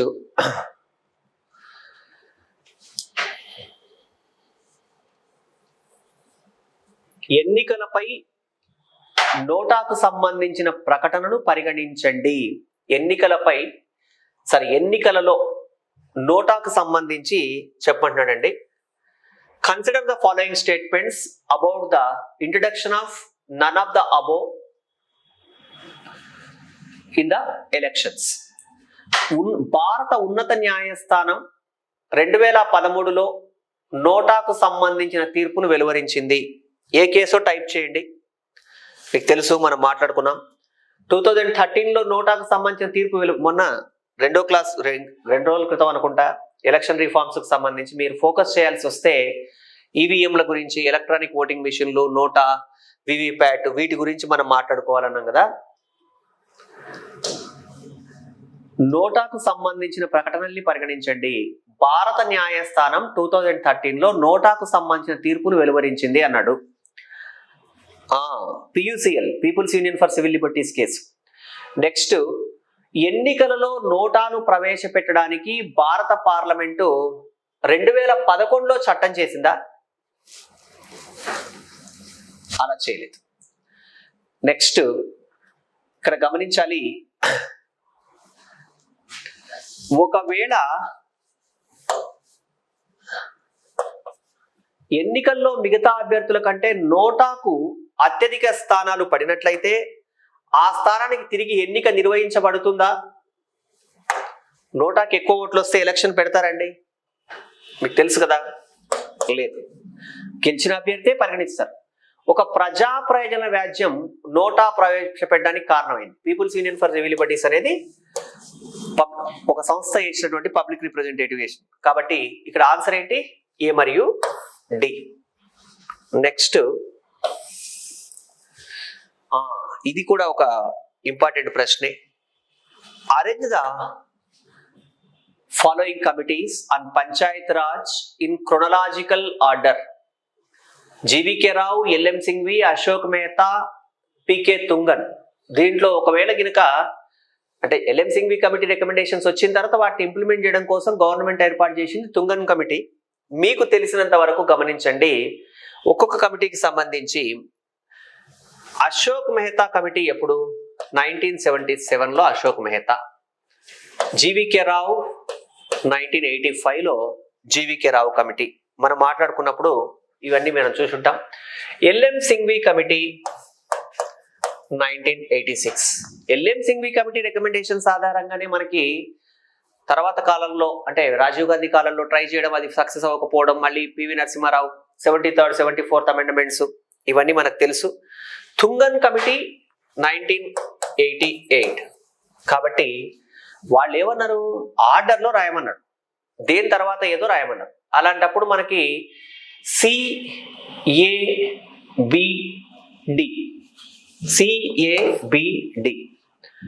అన్ని కమిటీసే కాబట్టి ఆ ఇయర్ను తెలుసుంటే ఆర్డర్ రాయడం సులభం అవుతుంది.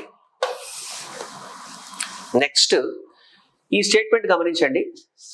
Consider the following statements regarding the directive principles of state policy. రాజ్య విధాన ఆదేశిక సూత్రాలను సంబంధించి కింది వ్యాఖ్యల్ని పరిగణించండి.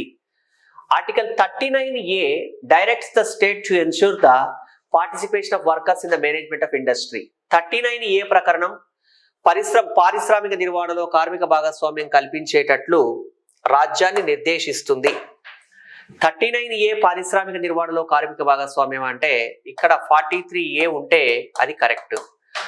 43A ప్రకారం పేదవారికి ఉచిత న్యాయ సహాయం. Article 43A describes the state to provide the free legal aid. అంటే ఇది రివర్స్ ఇవ్వడం జరిగింది. మీకు ఇది అలవాటే ఇలాంటి ప్రశ్నలు చేయడం. నేను మీకు ఇంతకుముందు ప్రాక్టీస్ లో కూడా ఇచ్చాను. కాబట్టి ఈ కింది వాటిలో ఏది కరెక్ట్ అంటే స్టేట్మెంట్ పరంగా రెండు ఒకదానికొకటి రివర్స్ గా ఇవ్వడం జరిగింది. కాబట్టి నైదర్ ఏ నర్ బి, రెండు రాంగే. ఏ మరియు సారీ ఇక్కడ which statement is are correct. Correct అన్నప్పుడు రెండు రాంగే అండి, రెండు రాంగే. ఏ మరియు బి రెండు కాదు, రెండు రాంగే. ఇది గమనించండి.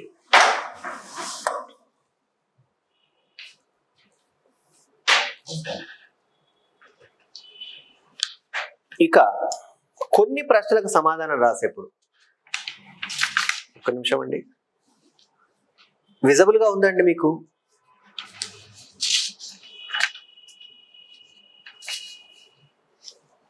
కనబడుతోందా?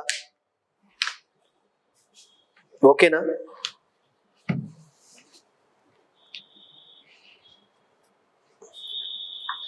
Yes, okay. ఇక్కడ మనం ఇంకా గమనించాలి, ఓల్డ్ బ్యాచ్ వాళ్ళు అయిపోయారు, కొత్త బ్యాచ్ వాళ్ళు ఇంకా ఈ పాయింట్ వినలేదు. ఏంటది? హిస్టారికల్ బ్యాక్గ్రౌండ్ సంబంధించి మనం లాస్ట్ మాట్లాడుకుంటున్నాం కదా ఈ టాపిక్. భారత రాజ్యాంగ పరిణామ క్రమంలో చోటు చేసుకున్న సంఘటనల్ని కాలక్రమ అనుసారంగా అమర్చండి. ఇక్కడ గమనించాలి, క్రిప్స్ రాయబారం, క్రిప్స్ మిషన్, ఇక్కడ రాజ్యాంగం ఆమోదం, passing of the constitution, the Indian independence act, భారత స్వాతంత్ర చట్టం, మౌంట్ బాటన్ ప్లాన్ అన్నాడండి. ఇక్కడ ఇవి తెలియాలంటే ఏం తెలియాలి మనకి? అవి ఏ సంవత్సరంలో జరిగాయో తెలియాలి. ఇప్పుడు క్రిప్స్ మిషన్ అంటే మీరు చదివిన వాళ్ళు మీకు తెలుసు, 1942లో క్రిప్స్ మిషన్ మనకి అంటే ఇండియాలో క్రిప్స్ రాయబారానికి సంబంధించి 1942. ఇండియన్ కాన్స్టిట్యూషన్ ఆమోదం పొందింది 1949లో, ఆమోదం పొందింది 1950 నుంచి అమల్లోకి వచ్చింది. అలాగే మనకి భారత స్వాతంత్ర చట్టం అంటే 1947 జూలైలో డిక్లేర్ చేశారు కదా. అంటే ఇంకా స్పెసిఫిక్ గా అప్పుడున్న నేషనల్ మూవ్మెంట్ కనుక మీరు చదివి ఉంటే 1947 జూలై 18న 18న డిక్లేర్ చేశారు. ఇక మౌంట్ బాటన్ ప్లాన్ అంటే ఇండియా పాకిస్తాన్ డివైడ్ అవ్వడానికి సంబంధించి 1947 జూన్ 3న మౌంట్ బాటన్ ప్లాన్. కాబట్టి ఆర్డర్ ప్రకారంగా తీసుకున్నట్లయితే అన్నిటికన్నా ఫస్ట్ క్రిప్స్ రాయబారం ఏ, ఆ తర్వాత మనకి ఏ తర్వాత జూన్ 47, జూలై ఇండియన్ అంటే ADBC. ఇక్కడ ఇయర్లు గుర్తుండాలా సార్ అంటే మీకు సార్ ఇవి మరి 1947లోనే కదా, 2 ఇయర్లు ఎట్లా సార్ కన్ఫ్యూజన్ అవుతారేమో అంటే, కన్ఫ్యూజ్ ఎప్పుడు అవుతారంటే ఆ క్రొనాలజీ లింక్ తెలియకపోతే కన్ఫ్యూజ్ అవుతారు. అంటే క్రిప్స్ రాయబారం వచ్చిన తర్వాత మౌంట్ బాటన్ ప్లాన్ వచ్చింది, ఆ తర్వాత ఇండియన్ గవర్నమెంట్ యాక్ట్ వచ్చింది, ఆ తర్వాత కాన్స్టిట్యూషన్ ఇంప్లిమెంట్ అయింది. ఇట్లా స్టోరీ రూపంలో గుర్తున్న వాళ్ళకి ఏమీ కన్ఫ్యూజన్ లేదండి. ఇది గమనించండి. ఆ డేట్లు కూడా ఏమి గుర్తుండక్కర్లేదు, ఐడియా ఉంటే చాలు. ఈ కింది ప్రకటనల్ని పరిశీలించండి. Consider the following statements. ఇక్కడ the NITI Aayog was established in 2015 to replace the planning commission. 2015లో నీతి ఆయోగ్ ప్రణాళికా సంఘం స్థానంలో ఏర్పాటు చేశారు. నెక్స్ట్, నీతి ఆయోగ్ పాలక మండలిలో రాష్ట్రాల ముఖ్యమంత్రులు మాత్రమే ఉంటారు. ఇక్కడ గమనించాల్సింది, the NITI Aayog was established in 2015 to replace the planning commission. Okay, మీకు అది తెలుసు, అది కరెక్ట్ స్టేట్మెంట్ అని తెలుసు. The governing council of NITI Aayog consist only the chief ministers of all the states కాదు, ఎందుకంటే యూనియన్ టెరిటరీస్ రిప్రజెంటేటివ్స్ కూడా ఉంటారు. కాబట్టి ఇక్కడ బి రాంగ్ అవుతుంది, కాబట్టి ఏ ఒకటి రైట్.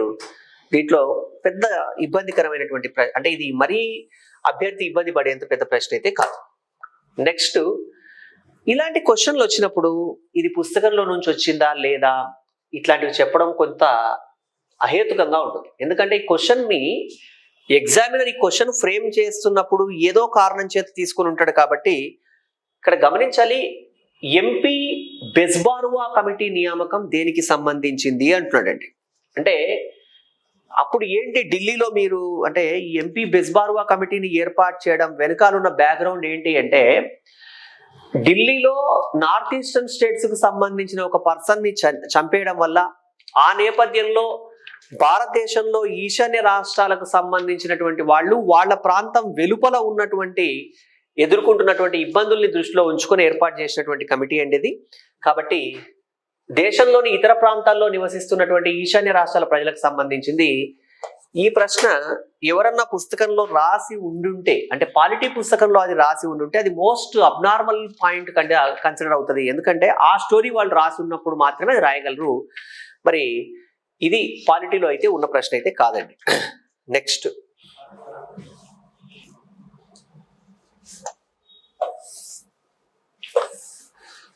సుప్రీంకోర్టు వివిధ తీర్పులు వెలువరించి దాని ప్రకారం కింది వారిలో ఏవి వివిధ తీర్పుల్లో వెలువరించిన దాని ప్రకారం ఏవి భారత రాజ్యాంగ మౌలిక స్వరూపంలో అంతర్భాగం. ఇట్లాంటి ప్రశ్నలు గమనించండి. ఇది కొంచెం మనం చెప్తున్నప్పుడల్లా అభ్యర్థి విన్నప్పుడు మీరు రాయగలరు. మనం పలానా అంశం మౌలిక స్వరూపంలో భాగం, పలానా అంశం మౌలిక స్వరూపంలో అభాగం, అలా. అంటే ఇక్కడ బేసిక్ స్ట్రక్చర్ అనేటువంటిది ఏంటో మనకి ఇప్పటిదాకా చెప్పని సుప్రీంకోర్టు ఏం చేసింది, వేరువేరు సందర్భాల్లో వేరువేరు అంశాలని బేసిక్ స్ట్రక్చర్ లో భాగంగా చెబుతూ వచ్చింది. అయితే బేసిక్ స్ట్రక్చర్ థియరీ 1973లో వచ్చిన తర్వాత వాళ్ళు ఏం చేశారు, అవసరాన్ని బట్టి వేరువేరు సందర్భాల్లో బేసిక్ స్ట్రక్చర్ గురించి చెప్పారండి. ఇక ఇక్కడ చెప్పబడ్డవన్నీ కూడా సమాఖ్యవాదము, మనం మొన్న ఎప్పుడు మాట్లాడుకున్నాం. ఏమని? సమాఖ్యవాదం, federalism is part of basic structure, rule of law, స్వేచ్ఛ, వ్యక్తి న్యాయం, డివిజన్ ఆఫ్ పవర్స్, ఇవన్నీ కూడా అన్ని అంశాలని సుప్రీంకోర్టు భిన్నమైన సందర్భాల్లో రాజ్యాంగ మౌలిక స్వరూపంలో అంతర్భాగం అనే చెప్పడం జరిగిందండి. ఇది గమనించాలి. అన్ని కరెక్టే దానికి. నెక్స్ట్, జాతీయ వెనుకబడ్డ తరగతుల కమిషన్ దేని ద్వారా రాజ్యాంగబద్ధ హోదా కల్పించబడింది? జాతీయ వెనుకబడ్డ తరగతుల కమిషన్ కి దేని ద్వారా రాజ్యాంగబద్ధ హోదా కల్పించబడింది? National commission. ఇక మీకు ఆ స్టోరీ తెలుసండి. దీంట్లో ఎన్సిబిసి అవడానికి ముందు బీసీ కమిషన్ ఫస్ట్ టైం ఏర్పాటైనప్పుడు, అంటే 53లో బీసీ కమిషన్ ఏర్పాటు అవడము, 55లో రిపోర్టు, సెకండ్ బీసీ కమిషన్ 79, 80లో మళ్ళీ రిపోర్టు. మొదట మన కాకా సాహెబ్ కేల్కర్, రెండో కమిషన్ మండల్, ఆ తర్వాత మండల్ కమిషన్ కేసు తర్వాత ఒక చట్టబద్ధ సంస్థగా బీసీ కమిషన్ ఏర్పడ్డాం. ఆ తర్వాత 2002లో national commission for backward classes ని కాన్స్టిట్యూషన్ గా అప్గ్రేడ్ చేసి national commission for educationally socially backward class. ఈ రోజు మనం బీసీ కమిషన్ ని NCESBC అంటున్నాం. ఈ అంటే ఇది ఎకనామికలీ కాదు, ఎడ్యుకేషనలీ అని మనం మాట్లాడుకున్నాం కదా, ఇది గమనించాలి. ఇక next, arrange the following in the descending order of the rank and process. ఇక్కడ ర్యాంక్ గురించి అడిగాడండి. ఎవరు ప్రిఫరెన్షియల్ గా ఏ ఆర్డర్ వస్తుంది? ఫస్ట్ ప్రెసిడెంట్ వస్తాడు, మరి ఇక్కడ ప్రెసిడెంట్ లేదు ఉన్న వాటిలో.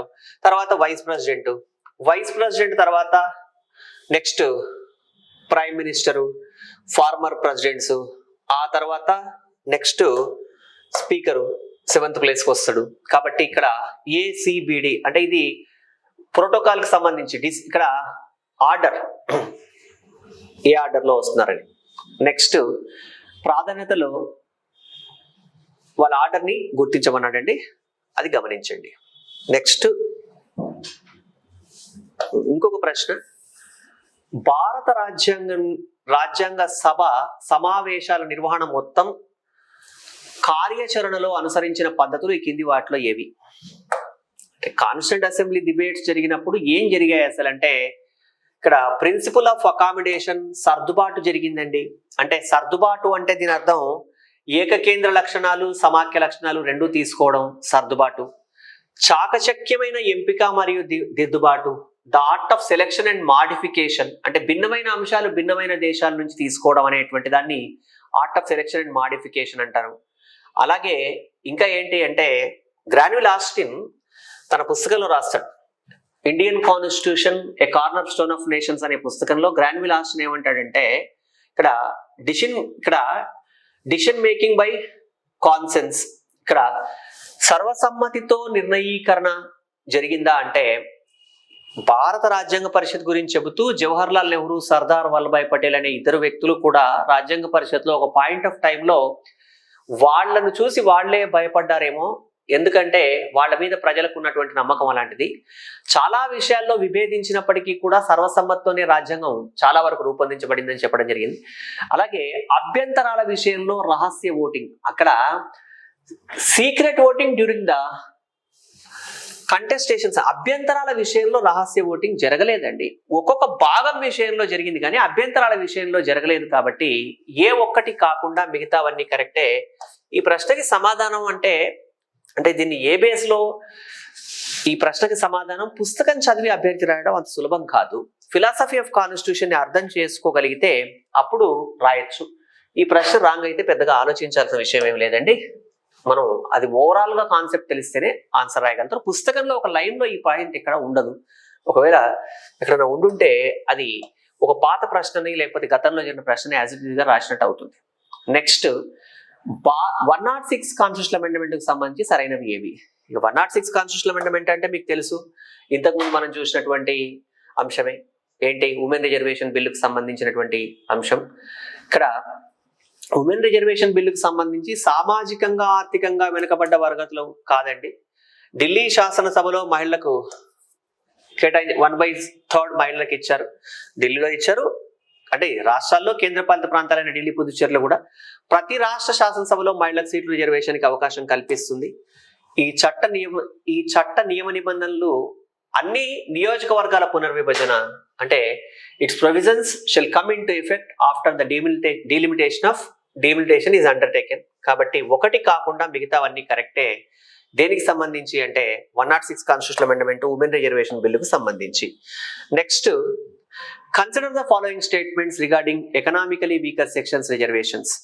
ఇక్కడ ఆర్థికంగా వెనుకబడ్డ వర్గాల రిజర్వేషన్లకు సంబంధించి ఈ కింది ప్రకటనల్ని పరిగణించండి. ఇక్కడ ఈడబ్ల్యూఎస్ కేటగిరీలో సరైన అభ్యర్థి లేని ఎడల అట్టి ఖాళీని తదుపరి నియామకానికి బ్యాక్లాగ్ వేకెన్సీ అంటున్నారు. అలాంటిది ఏమీ ఉండదండి.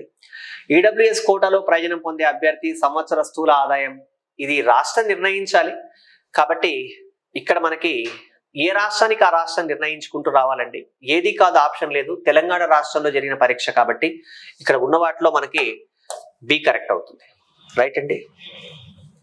ఈడబ్ల్యూఎస్ ఏమి బ్యాక్లాగ్ రాదు. నెక్స్ట్,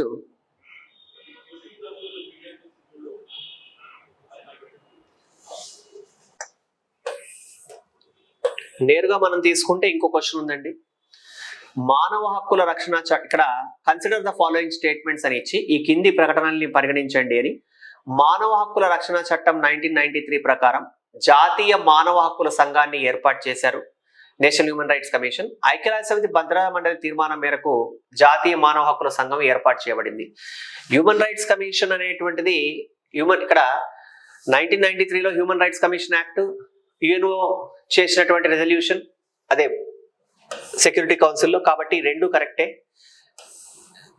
ఇక మిగతావి రెండు కూడా ఒకటేమో వేరువేరు, అంటే ఇది సిక్కు గురుద్వారా యాక్ట్ ఒకటి, తర్వాత అప్పులు తీసుకోవడానికి సంబంధించి ఉందండి. ఒకవేళ మనం తీసుకోదలుచుకుంటే ఈ పాయింట్ కూడా కన్సిడర్ చేయొచ్చు.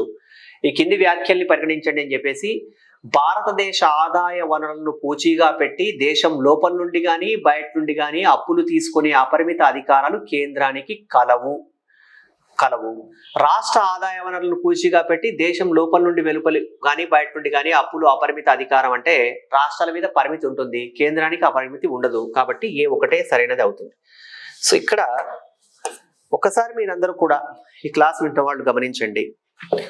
అంటే ఎవరైతే ఈ క్లాస్ని ఫస్ట్ నుంచి వింటున్నారో, ప్రియాంబుల్ నుంచి వింటున్నారో మీరు చెప్పండి. నేను మీకు హిస్టారికల్ బ్యాక్గ్రౌండ్, నేను నా టీచింగ్ మెథడ్లో మీకు తెలుసు హిస్టారికల్ బ్యాక్గ్రౌండ్ అనేటువంటిది నేను చివరికి భారత రాజ్యాంగం అంతా అయిపోయాక చెప్తాను, అది తెలుసు. అలాగే దీంట్లో అవుట్ ఆఫ్ ఒక 50 అనుకుంటే 1-2 అటు ఇటు అవ్వచ్చు. 50 ప్రశ్నల్లో మీరు ఒకవేళ కనుక ఎగ్జామ్ పెడితే మీరు ఎన్ని చేయగలిగే అవకాశం ఉండేది బహుశా? అంటే ఇంకో 2-3 రోజుల్లో 4-5 రోజుల్లో మహా అయితే ఈ బ్యాచ్ అయిపోతుంది కదా. మీకు ఉన్న సిలబస్ లో నుంచి పెద్ద ప్రశ్నలు ఏమి లేదు, 1-2 వచ్చాయంతే. పేపర్ ఎలా ఉందంటారు ఓవరాల్ గా? ఈ పేపరు మీ ప్రిపరేషన్ కి, ఇది తెలంగాణలో జరిగినటువంటి గ్రూప్ 3 పరీక్ష. పాలిటిక్ 50 మార్కులు వెయిటేజీ ఉన్న పరీక్ష పత్రం. మీరు క్లాస్ విన్న వాళ్ళు, కోచింగ్ తీసుకున్న వాళ్ళు 40 to 45 చేయగలమని మీకు అనిపిస్తుంది. మిగతా వాళ్ళు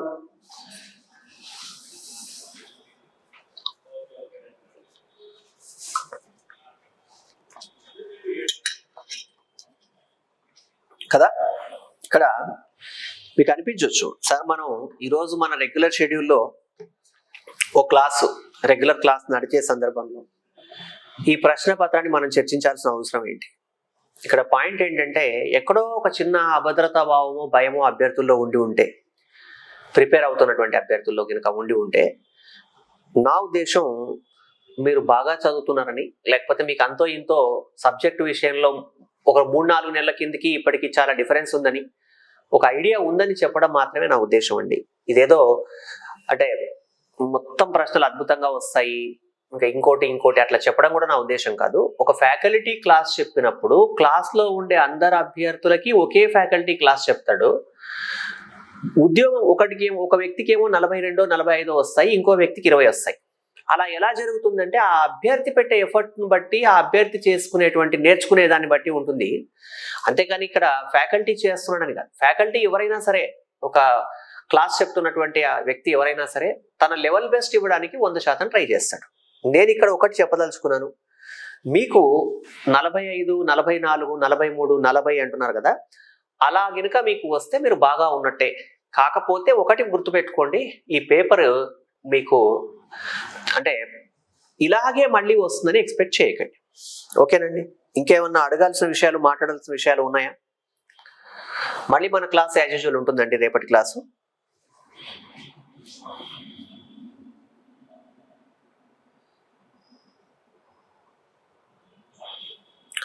కొంచెం ప్లాన్ చేద్దాం. పూర్ణచంద్ గారు చెప్పారు. ఇంకొక క్వశ్చన్ కూడా ఉంది దీంట్లో. ఇంకొక 2 క్వశ్చన్లు ఉన్నాయండి, నేను చూడలేదు. ఇంకొక 2 క్వశ్చన్లు ఉన్నాయి, అవి కూడా చెప్పేద్దాం. ఆ క్వశ్చన్లు అప్పుడు రాలేదు ఎందుకు. ఒకసారి గమనించండి, భారత ప్రభుత్వ చట్టం 1935లో పొందుపరిచిన విధుల్లో, అంటే 1935 యాక్ట్ లో ఏవి భాగం కాదంటున్నారు. 1935 యాక్ట్ ద్వారా ఇండియా ఏమైంది? ఫెడరల్ అయింది. కాబట్టి అప్పుడు ఏం కాదు, ఫెడరల్ జాబితా ఉంటుంది, కాంకరెంట్ లిస్ట్ ఉమ్మడి జాబితా ఉంటుంది, కాబట్టి యూనియన్ లిస్ట్ అంటే కేంద్ర జాబితా అనే పదం వాడినప్పటికీ కేంద్రంగా ఇక్కడ ఉన్న దాంట్లో ఇక్కడ మనం గమనించాలి.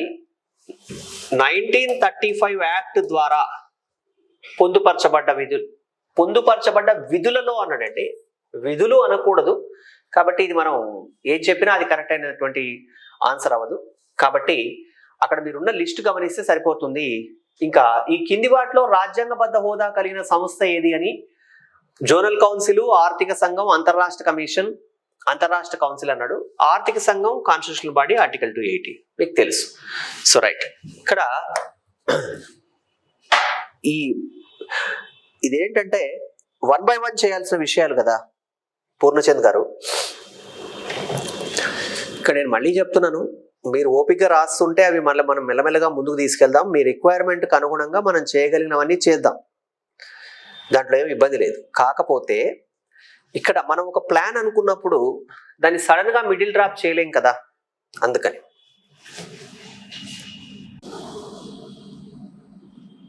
ఓకేనా, ఇది అయిపోనివ్వండి. మీరు అన్నట్టుగా కావాలంటే మళ్ళీ అడిషన్ చేద్దాం, ఏముంది దాంట్లో. టైం ఉన్నప్పుడు కొంచెం ఇంకా ఎక్స్టెన్షన్ చేస్తే మీరు చెప్పినట్టుగా మైక్రో లెవెల్లో వెళ్తే తప్పేమీ లేదు. ఇంకా ఎవరన్నా?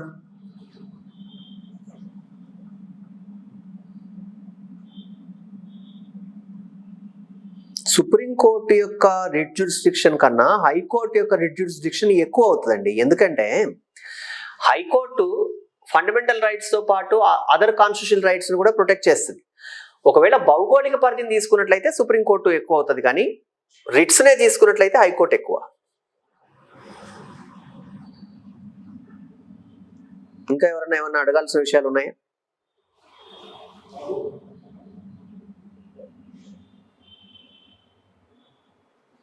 ఇక్కడ ఏం చదవాలో చెప్తాను నేను. లక్ష్మి గారు, పెద్దగా అవసరం లేదు. నేను మీకు ఈరోజు అంటే ఇంతకు ముందు చెప్పినాను కదా, అవసరం లేదు. ఒకవేళ వస్తే ఆ క్వశ్చన్ ఏదైనా వస్తే టాక్సేషన్ మీద వస్తుంది, అది మీకు తెలిసి ఉంటే సరిపోతుంది. అంతేగాని 264 నుంచి 300 వరకు మాకు చేయాల్సిన అవసరం అయితే లేదు. మీకు ఒక సహజమైన భయం ఉండొచ్చండి, కానీ రియాలిటీ మీరు అబ్జర్వ్ చేయండి.